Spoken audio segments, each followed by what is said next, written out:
You're watching CarTell.tv and I'm Simone. Now, Nissan teamed up with Premcar to create the machine that you see behind me. It's Nissan's take on creating the most hardcore version of the Navara for Australia. And teaming up with a company that's familiar with the topic and the local market is definitely a good idea. However, there's also some pretty tough competition in this field, so the 2022 Nissan Navara PRO-4X Warrior needs to be pretty darn good. Now, we like the N-Trek, but it was nearing the end of that generation of the Navara. Let's see if this all-new model is up to speed. Long gone are the days when proper off-road machines were just that. In terms of design, they were as simple as possible, with everything made to serve a practical, hardcore purpose. Nowadays, there's a bit of a design pattern when it comes to making these kinds of vehicles. You need lots of plastic for cladding, shaped to look like it was designed using an axe. Then you need loads of darkened details to make it look cool. Lastly, sprinkle just a few colourful details to serve as contrast to the tough, darkened tones.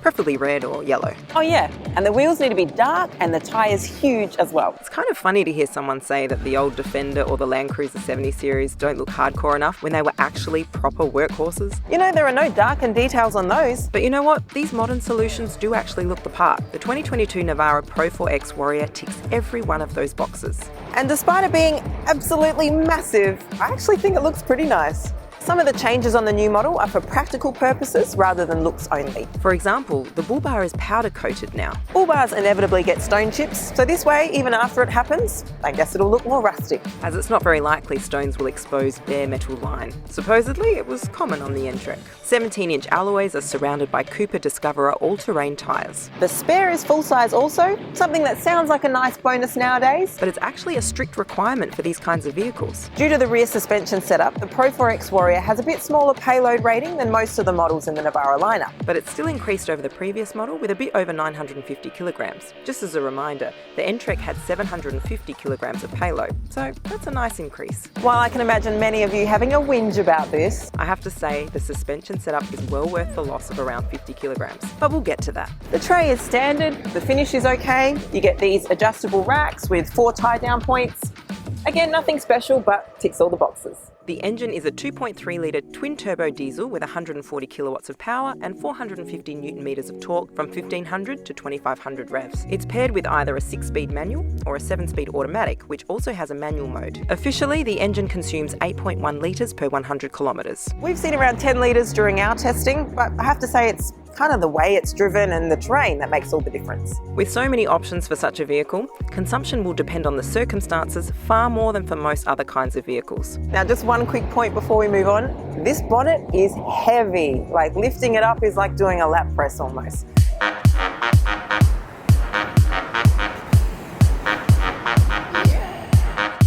Anyway, let's get to what it's like to drive this truck.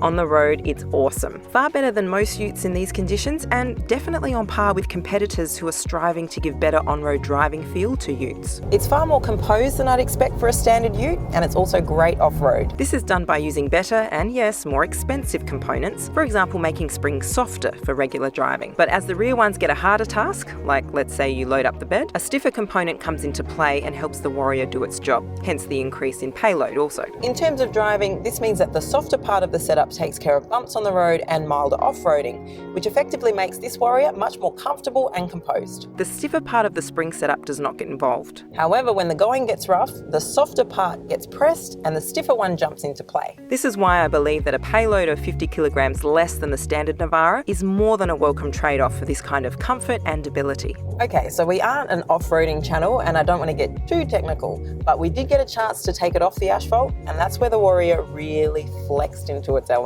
The already described features perfectly translate to the off-road setting and make this version of the Navara far more composed, better controlled, more comfortable and genuinely more confidence-inspiring. You just have to love the suspension setup, and once again I can't explain how much I don't miss an extra 50 kilos of payload if this suspension is the trade-off. Let me give you some off-road specs. So, ground clearance is 260mm, 40mm more than on the PRO-4X, approach angle 36 degrees, which is 4 degrees more, departure angle 19 degrees, breakover angle is 26.2 degrees, 3.3 more, and wading depth is 600mm. Now the engine. I don't really know what to say. It's got more power than the Triton, but less than the Hilux, for example.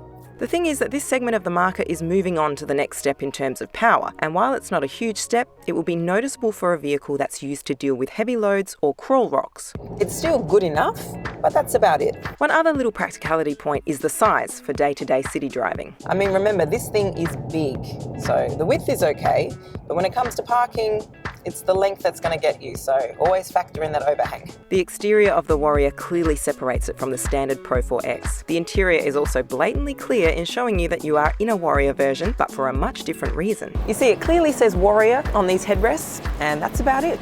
Otherwise, it looks pretty much like the interior of the Pro-4X. In terms of design, I have to say that it's by no means special. I'd even say it's a bit outdated.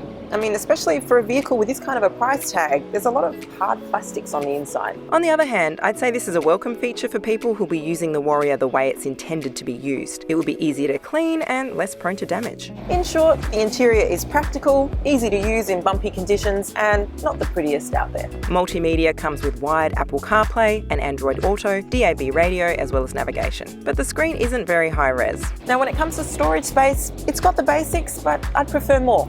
There's a phone tray, armrest bin, cup holders, door pockets, and a glove box. On paper, it's all there. However, I've seen sedans with larger trays and space in the armrest bin and glove box. I'm thinking of the D-Max that had the compartment in the dashboard and the pop-out cup holders. I mean, I can't even fit my phone here. You know what? I'm just gonna have to put it there. The rear is pretty spacious. Nothing really spectacular, but adults should have enough space. An extra feature is that the rear bench is a bit elevated, so passengers can see better over the driver, which makes it feel less claustrophobic. Rear amenities include a USB port, armrest with cup holders. It would have been nice if there was a little tag to make that process easier, but that's cool. And rear air vents. Now, where am I going to put my phone back here? There's a healthy amount of safety tech, including predictive forward collision warning, forward emergency braking, driver attention alert, lane departure warning, lane departure prevention, blind spot warning, blind spot intervention, and rear cross traffic alert. Also, a very handy surround view camera, which you will need, even though I would have liked the resolution to be a little higher. Pricing for this hunk of a ute in auto is about $70,000 MSRP. Before I give you the final thoughts, I should also say that the Warrior comes with a 5-year or 100,000 kilometre capped price servicing, which costs $2,589. In my opinion, this is well worth the money. One thing that kept popping up while I was reviewing the 2022 Nissan Navara Pro-4X Warrior was good enough. These hardcore versions of these types of vehicles have to tick certain boxes, and this Warrior does tick them. It's definitely good enough to be in this tier of vehicles, but it stands out in only a few terms. If you're looking for a hardcore ute, should you buy the 2022 Nissan Navara Pro-4X Warrior? Absolutely. It is exactly that. Will you buy this one instead of another? It'll depend on your budget, brand preference, specific features you may like or dislike, and similar. The 2022 Nissan Navara Pro-4X Warrior is definitely good enough to compete with some of the best hardcore utes on the market. Thanks for watching CarTell.tv. Now, if you were to choose a hardcore ute, what would be your pick of the bunch? Let me know in the comments below, and you'll see me in my next review.